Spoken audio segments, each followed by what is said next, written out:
जय श्री कृष्णा दोस्तों, मैं हूं जया। आप सभी का एक बार फिर से स्वागत है हमारे YouTube चैनल पर। जैसा कि आप सबको पता है, हमने साइंस की या बायो की वो टर्म्स क्लियर करने की सीरीज स्टार्ट करी हुई है जिनको सुनने में एक जैसा लगता है लेकिन दोनों अलग अलग होती हैं और यहीं पर स्टूडेंट्स को कन्फ्यूजन होता है। तो आज हम अपनी वीडियो स्टार्ट करते हैं। आज हमने दो नई टर्म्स ली हैं जो है सिनेप्सिस और सिनेप्सिस। अब जैसा कि हमने पहले ही कहा कि सुनने में एक जैसी दिखती हैं, इसलिए मैं आपको लिख के और अच्छे से एक्सप्लेन करके बताने वाली हूँ। साथ ही साथ आपको ये भी बताने वाली हूँ कि आप याद कैसे रखेंगे और उनको हम कुछ ऐसी कहानी से या किसी वर्ड से कनेक्ट करके बताएंगे जिससे आपको लॉन्ग टर्म तक वो चीज़ें याद रहेंगी। आते हैं हमारी टर्म्स की तरफ। तो पहली टर्म हमारी यहाँ पे क्या आती है? सिनेप्सिस। कौन सा सिनेप्सिस? अभी हम पढ़ेंगे। इसमें आएगा IS सिनेप्सिस। स्पेलिंग इसकी भी सेम टू सेम होती है, एक वर्ड का डिफरेंस होता है और इसी से ये E आएगा यहाँ पे जी, है ना। और इसी से क्या होता है, दोनों में डिफरेंस हो जाता है। एक में I आएगा, एक में E आएगा। उसके बाद सबसे पहले जिसमें आई आ रहा है वो किससे रिलेटेड टर्म है? वो रिलेटेड टर्म है सेल डिवीज़न से। दूसरी जो हमारे पास टर्म है सिनेप्सिस, ये किसके रिलेटेड टर्म है? ये है नर्वस सिस्टम से रिलेटेड टर्म। ठीक है, नर्वस सिस्टम से रिलेटेड टर्म है नर्वस सिस्टम। दूसरी हम अगर बात करते हैं कि सेल डिवीज़न में सिनेप्सिस होता क्या है, तो आपने पढ़ा होगा जब दो होमोलोगस क्रोमोसोम्स एक साथ कंबाइन कर जाते हैं तो उसको हम बोलते हैं सिनेप्सिस। ठीक है, कब होता है ये? व्हेन टू होमोलोगस क्रोमोसोम्स क्या करेंगे? एक साथ आ जाएंगे। क्रोमोसोम्स कम टुगेदर, तो क्या होएगा? Synapses system. इस पूरे प्रोसेस को हम सिनेप्सिस टर्म देंगे। कौन से डिवीज़न में होता है? मेनली मियोसिस में देखा जाता है। सेल डिवीज़न का और ज़्यादा डिटेल्स आपको देखनी है तो इसके लिए मैं एक अलग से वीडियो बना दूंगी जिसमें आपको चीज़ें और अच्छे से क्लियर हो जाएंगी, समझ आ जाएंगी। दूसरी तरफ हम देखते हैं कि नर्वस सिस्टम में कहाँ पे होती हैं सिनेप्सिस? ये होती हैं दो जंक्शंस के बीच में। यानी कि हमने क्या पढ़ा था नर्वस सिस्टम में?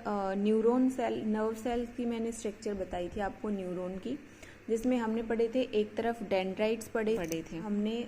स्ट्रक्चर बनाई थी नर्वस सिस्टम में, तो एक साइड हमने उसमें ये जो पढ़े थे सेल बॉडी के बाहर ये क्या थे? ये थे डेंड्राइट्स। साथ ही साथ हमने दूसरी साइड क्या पढ़े थे?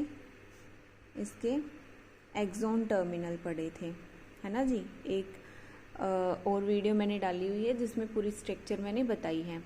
तो एक तरफ होता है एक्सोन टर्मिनल्स, दूसरी तरफ होते हैं डेंड्राइट्स। तो एक जगह ऐसी होती है जहाँ पे एक की एंडिंग दूसरी की एंडिंग से मिलती है।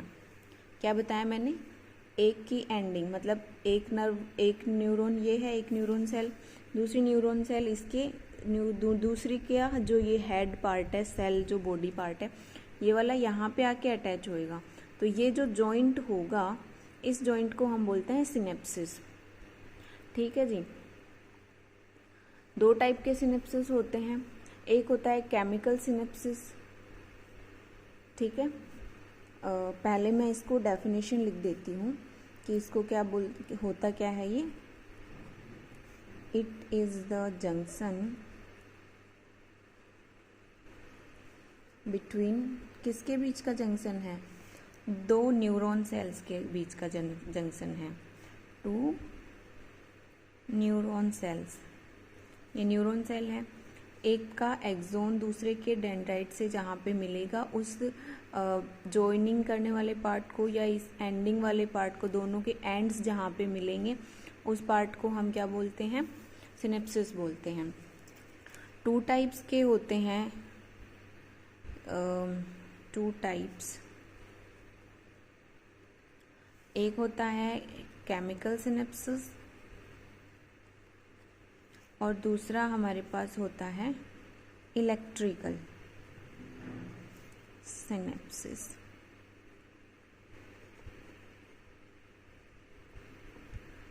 तो अब हम आते हैं कि हम इनको याद कैसे रखेंगे। याद रखने के लिए हमने एक की स्पेलिंग में पढ़ा है सिनेप्सिस, ये सिनेप्सिस जिसमें आई आ रहा है। एक में हमने पढ़ा है सिनेप्सिस जिसमें ई आ रहा है। ई जिसमें आ रहा है वो किससे रिलेटेड है? नर्वस सिस्टम से, न्यूरॉन सेल्स की एंडिंग्स जहाँ पे हैं। तो जहाँ पे एंडिंग्स आ रहा है, एंडिंग्स मिल रही हैं, तो ई फॉर एंडिंग्स याद रखेंगे और ई फॉर सिनेप्सिस याद रखेंगे। यहाँ पे आ जाते हैं आई, तो ये डिवीज़न का आई से आप कनेक्ट कर सकते हैं, या फिर एक को याद कर लेंगे, ई से एंडिंग जहाँ पे मिलेंगी वो सिनेप्सिस होएगा, न्यूरॉन सेल्स की एंडिंग्स मिलेंगी, सिनेप्सिस होएगा। तो दूसरा अपने आप ही याद हो जाएगा, जहाँ पे आई आएगा वो किससे रिलेटेड टर्म है? सेल डिवीज़न से रिलेटेड टर्म्स हैं। थैंक यू फ्रेंड्स, अगर आपको ये वीडियो अच्छी लगी हो, हेल्पफुल लगी हो, तो इसको एक बार फिर से देखें तो आपको ज़्यादा अच्छे से समझ आ जाएगी, और वीडियो को शेयर ज़रूर करें। Thank you.